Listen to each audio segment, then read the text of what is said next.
ඔයාලට මතකද අපි දින කීපයකට කලින් මේ බ්ලවුස් එක කපන විදිය ඉදිරිපත් කළා. ඔයාලා දැනටමත් බලලා ඇති. බලපු නැති අයට බලන්න link එක description box එකට දාලායි තියෙන්නේ. අද අපි බ්ලවුස් එක මහාන විදිය ඉදිරිපත් කරන්නයි යන්නේ.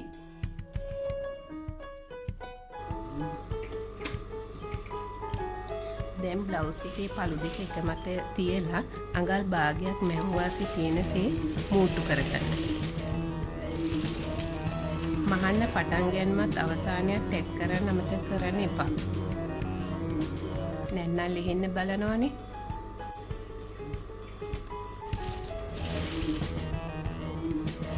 ඒ වගේම අනිත් පැත්ත එක මත එක තියලා ලස්සනට මූට්ටු කරගන්න.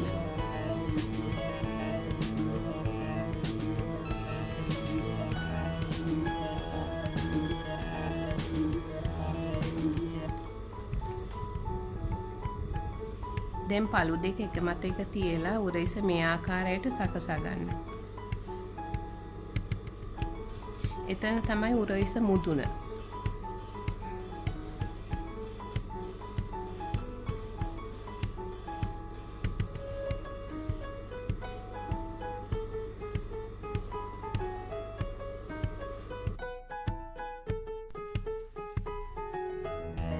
දැන් අපි යන්නේ කරමසා ගන්න.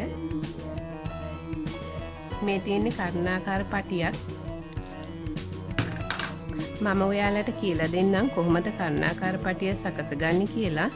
මේ ගැන තවත් විස්තර දැනගන්න ඕන නම් description box එකේ කර්ණාකාර පටියට අදාළ link එක බලන්න.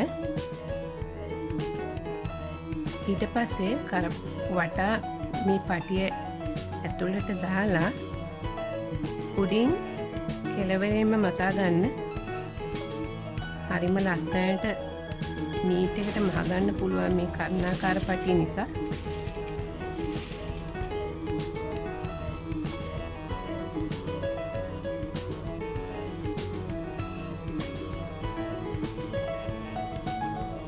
නිතරම බලන්න යට පටියත් මේකට අහු වෙලාද කියලා. නැත්නම් ලිහෙන්න පුළුවන්.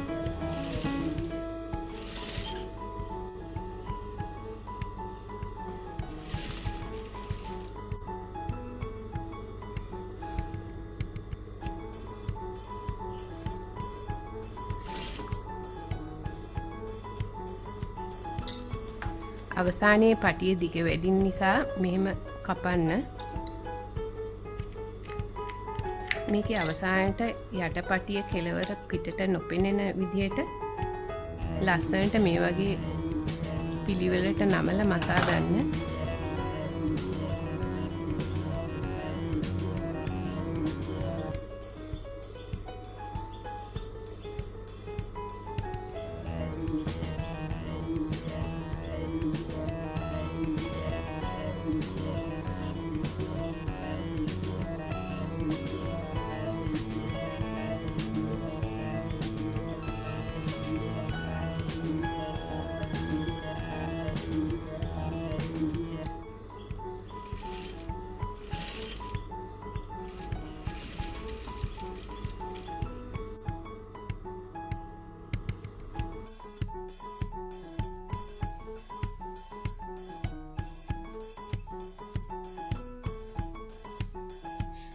දැන් අපි අත කෙලවර පටිය අල්ලගන්න විදිය බලමු.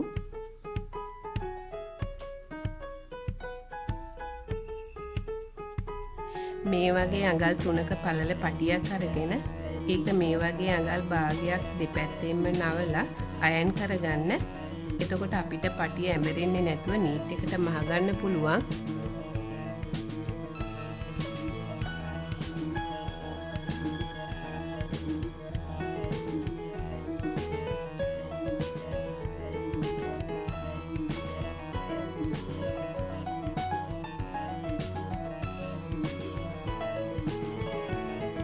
පටියේ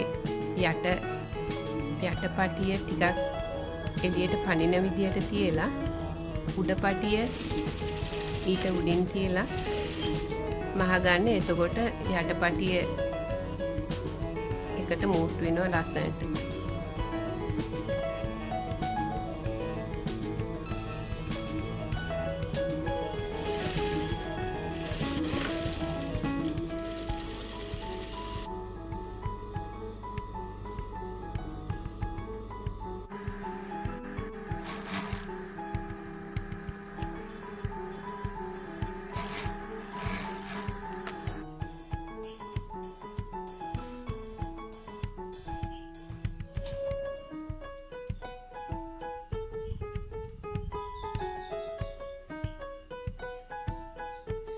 දැන් අපි අත් දෙක මූට්ටු කරන්නයි හදන්නේ. උරහිස මුදුනේ කට් මාර්ක් එකක් දමා ගන්න.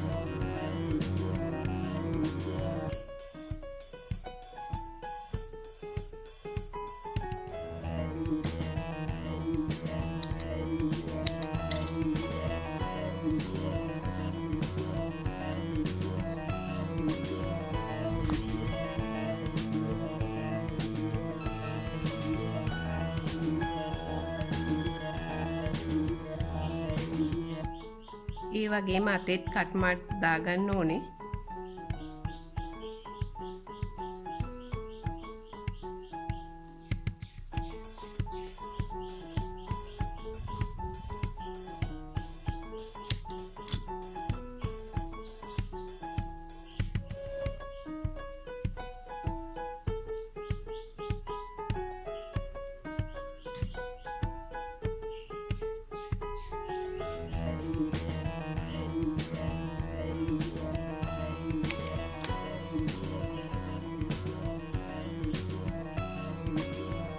අතත් උරහිසත් මූට්ටු කරන විට අතෙත් උරහිසෙත් කට් මාර්ක් දෙක එකමත් එක්ක සිටිනසේ තියෙන්න ඕන.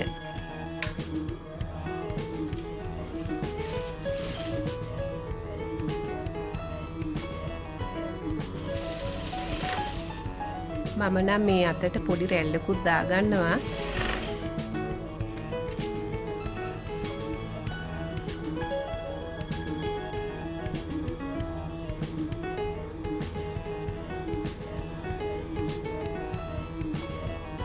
කොයිම වෙලාවකවත් අත මූට්ටු කරනකොට රෙද්ද අදින්න එපා.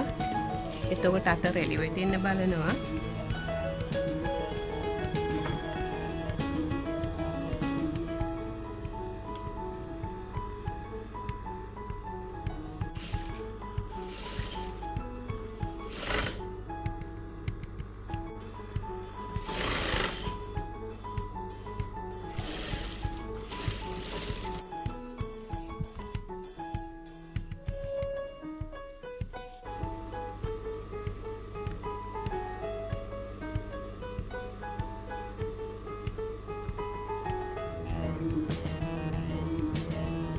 මේ වැඩි පටි කපලා දාන්න. දැන් අපි බ්ලවුස් එක මූට්ටු කරගන්නයි හදන්නේ.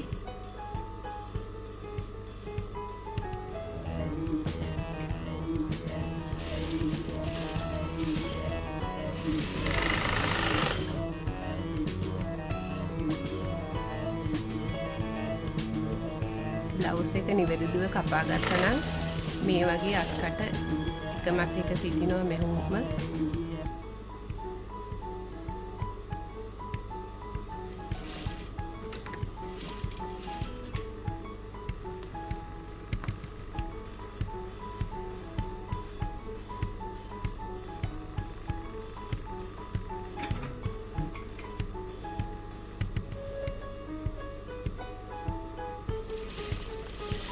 කොයිම වෙලාවකවත් රෙද්ද අදින්න එපා. රෙද්ද නිදහසේ ගලාගෙන යන්න දෙන්න.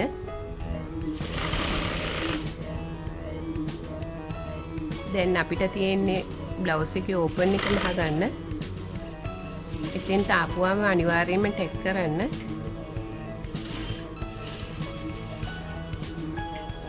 මේ වගේ යටපළුව ඇතුළට නවලා උඩපළුව නවලා මසා ගන්න.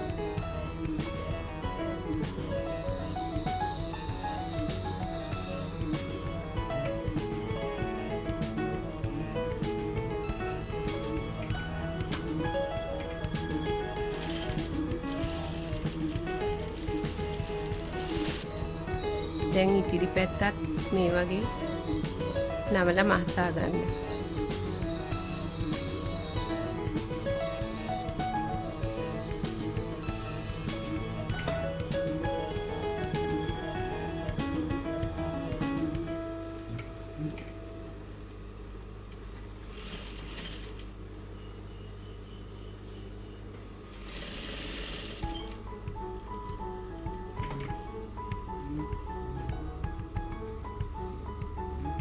අනිවාර්යයෙන් මෙතන ටැග් කරන්න හොඳට. නැත්නම් මෙතනින් පැලෙන්න පුළුවනි.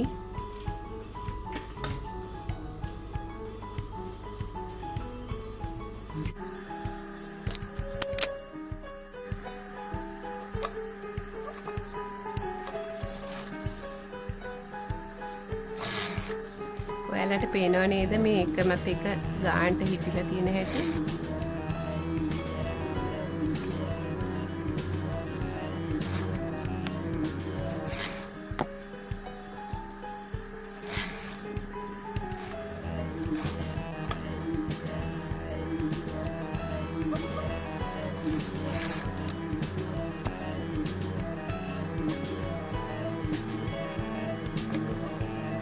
දැන් තියෙන්නේ වාටිය මහ ගන්න.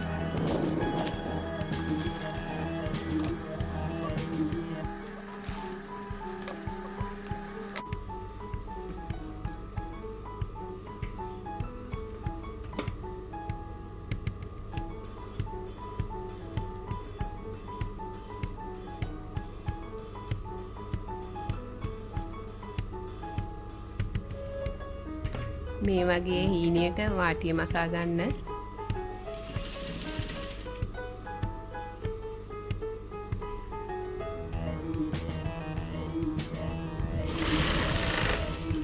රෙද්ද නිදහසේ මේ පුට් එක අතරින් යන්න දෙන්න. දැන් නම් වාටිය ඇඹරෙන්න පුළුවන්.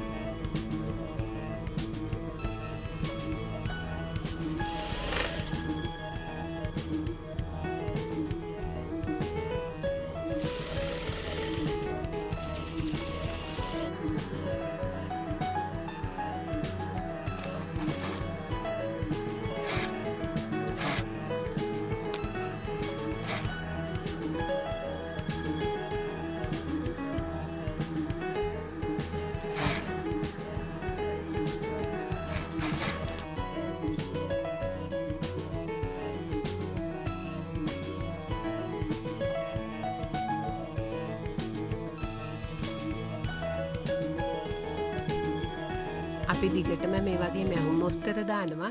ඔයාලත් කැමති නම් අපිව සබ්ස්ක්‍රයිබ් කරන්න අමතක කරන්න එපා.